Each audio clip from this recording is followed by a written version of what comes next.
Hey, what is up, YouTube? Kolst here. We are here with Twitch chat as well. We are going to talk about the warrior cards. So, let me just talk about it. There's a 4-mana 16/16 on the board. What? 4-mana 16/16 Elemental Beast with Rush, Taunt, and Dormant for 8 turns. It is a legendary. The other thing to note is that it says excavate to awaken 2 turns sooner. So yeah, that's what you would expect. Very likely would be if you have 3 excavates, then this is turn 2, then this is a 2-turn excavate, and it's very good. If you get it slower than that, like you could do it with only 2 excavates and then it's 4 turns. If you do it any slower than that, you're probably going to die before it unlocks. You know, realistically, you are a warrior, so there's a chance you can live that long. But the issue would be, your opponent's going to see this is coming, and if they have a hard removal, they're obviously going to hold on to it, right? So you'd be a little pessimistic on how much this is really going to do in that case. As long as you can get it relatively cheaply and relatively soon, you can kill something big, and even if it gets removed, okay, it still killed something big. There's obviously the chance. Some people don't have hard removal, and then they will just lose automatically. Anyone that has any chance of getting a hard removal will find one probably, but otherwise you just win games. It's kind of just a cheese card, you know, it's gonna just randomly win sometimes, but, you know, it is what it is. Make sure you save a removal if you play this to prevent a poison from popping it, but you don't want to, like, use your removal and then get scorpited or something. But there's not much to say just because of that. It requires a lot of synergy with those excavates. But warrior, we're going to talk about the excavate cards a little bit. They are kind of expensive, but you probably would still be willing to draft them. And the whole package is going to orient towards a control strategy, which would, you know, support this kind of a win condition.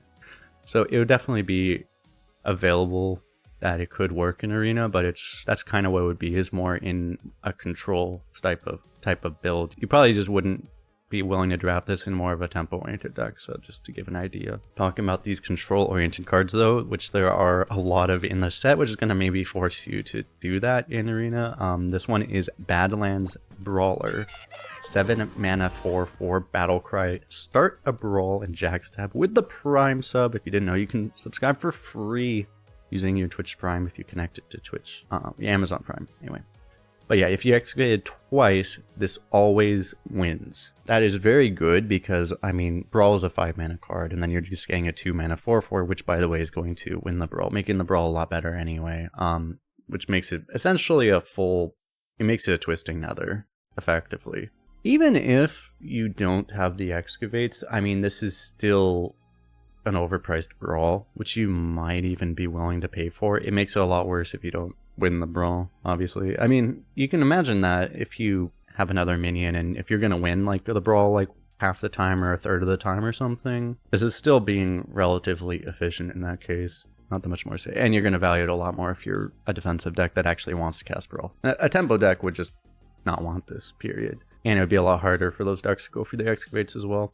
Because talking about those excavates, we have the first one here, Reinforced Plating, 3-mana common spell. Gain 6 armor, excavate a treasure. And the legendary excavate for warrior, by the way, is this one. 4-mana 5/5 battle cry, discover 2 8-cost minions and summon them. The other good one is the Death Knight one tempo wise. This is still probably better than the Death Knight one anyway. On 8 cost, I do believe you're pretty likely to get hit Taunt or something most of the time. It depends on rotation, obviously, but you probably get some kind of taunt to stay alive. This is just one of those things where, I mean, that's just way too much tempo. If you're discovering, so you can't even really low roll. If you cast that and your opponent doesn't have a full Twisting Nether or something, you're just going to win automatically. So that's going to make it worth paying potentially more for some of these excavates. You know, 3-mana gain 6 armor. Heavy Plate is 3-mana gain 8, and that's considered, in Constructed, that's a good card. Not really in Arena. You would pick it more just to trade it.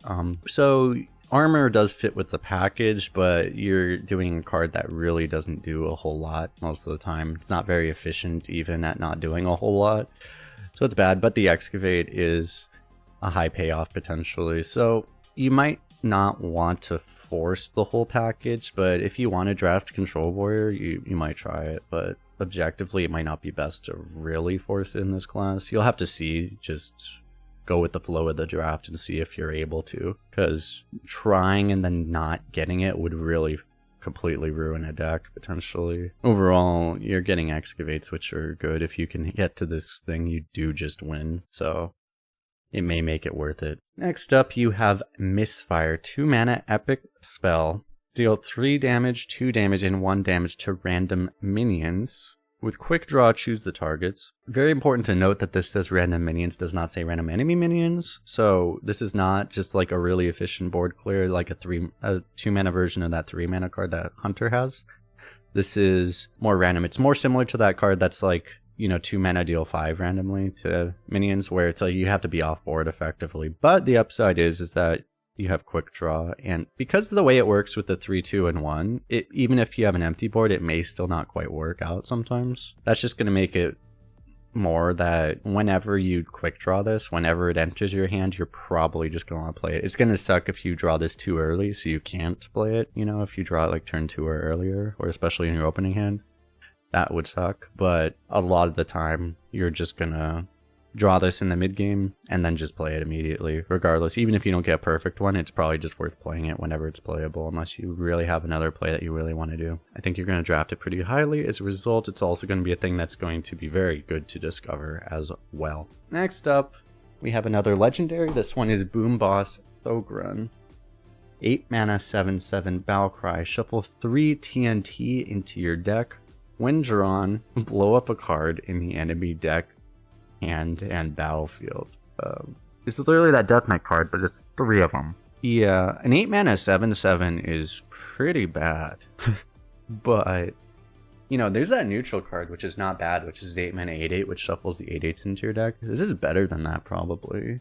You're less likely to draw them, technically. Oh, is that true? It can kill locations? It does say blow up a card. It doesn't say blow up a minion. Yeah, Warrior's not a Highlander class. Every class has Reno, though. So every class can be a Highlander class. But yeah, you wouldn't do it in Warrior, I don't think, anyway. In Constructed. But this is one of those things. It's just a little greedy.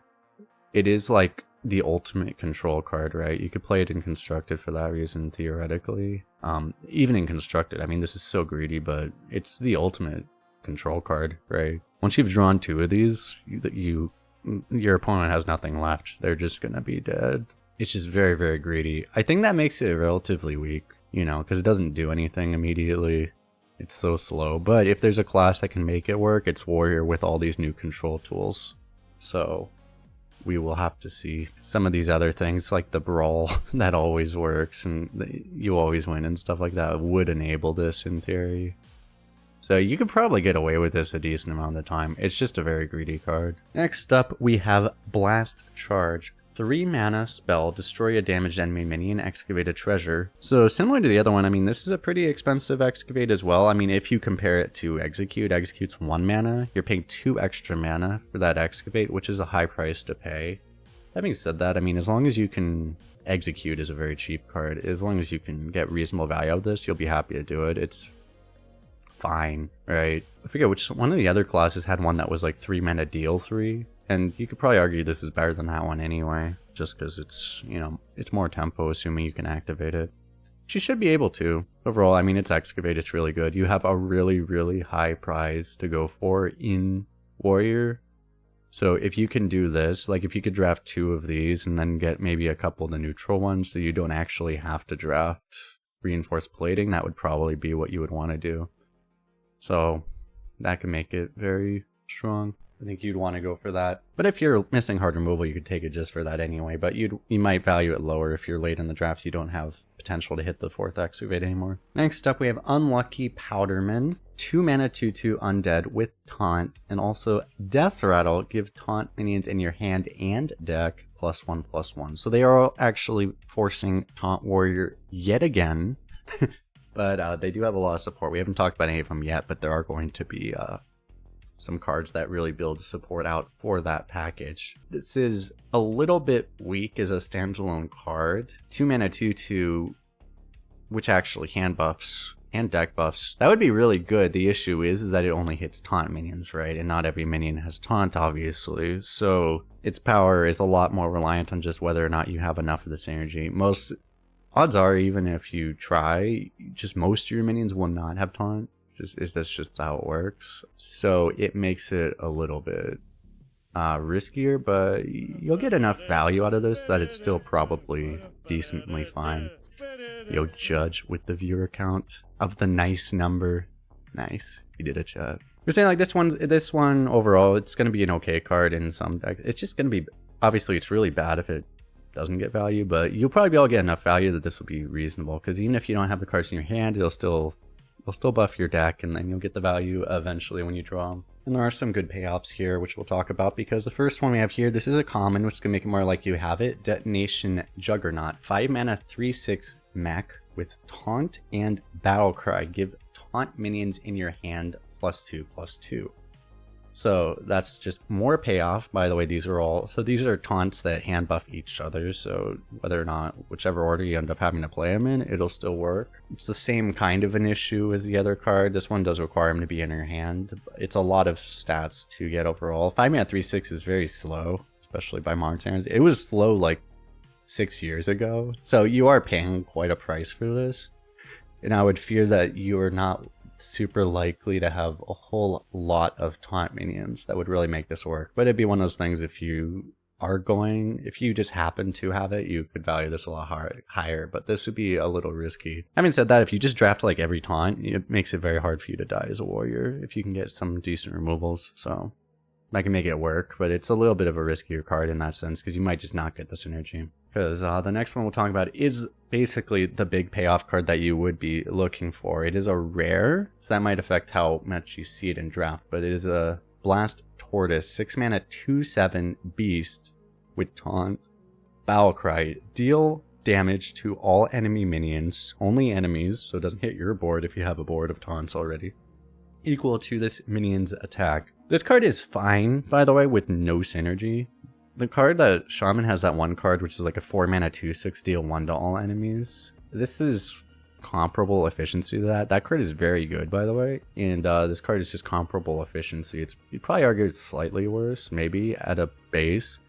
But you have the upside that you can hand buff this with some of these taunt minions. And then this thing, if you get 1, 2, 3 buffs on this thing becomes extremely unfair very, very quickly. It makes it very good. Screw aggro decks. Basically, yeah, that is, there is so much of that in this set. There is so many just anti-aggro cards. Healing, taunt, lifesteal, more taunt, hard removals. Not just hard removals, but like hard AoE removals, basically, or just big AoEs. Like, it's going to be very hard to play tempo. Unless you're on like pick 30 and you know you don't have the synergy, you probably take this every time just because of the amount of synergy that it enables as well. And it's just an efficient card, so you probably just take it anyway. And then the last card we have here is Battle Pickaxe, another card trying to force Taunt Warrior. 3 mana 4/1 weapon. After you play a Taunt minion, gain +1 durability. This is very awkward on curve, because if you play this on turn 3, you just lose it if you swing, right? So it's only 4 damage, which is like not the worst thing ever. Sometimes you just need to kill something, and okay. But to get value out of this, you have to play it and not use it. You have to just float your turn 3. None of the taunts were 4 mana, by the way, unless you happen to have the big legendary. Unless you happen to have this guy. That's going to make it awkward on curve. If you play it later on, you can potentially play the other taunts on the same turn and still swing with it. That's going to make it nice, but the potential is there. If you can get this rolling, it's really, really good. But this is also competing for your weapon slot in Warrior when you have Sword Eaters and other things. Sword Eater unfortunately doesn't work with this because it overwrites the weapon. And there are just always other good weapons, so you would value this a lot higher if you're just low on weapons and you just want a weapon, but a lot of times you might just not want this because it's just going to be a little bit too awkward, especially early on. And later on you're doing stronger things anyway, hopefully. It's one of these cards that it's like a sometimes pick, I think. But yeah, it's going to be awkward. Do not underestimate how awkward that will be, because that will be very, very awkward, because you may have to wait multiple turns to even use it without wasting it. But with that, let me know what you think in the comment section below. Appreciate everyone hanging out, of course. We will see you all in the next one. Bye bye.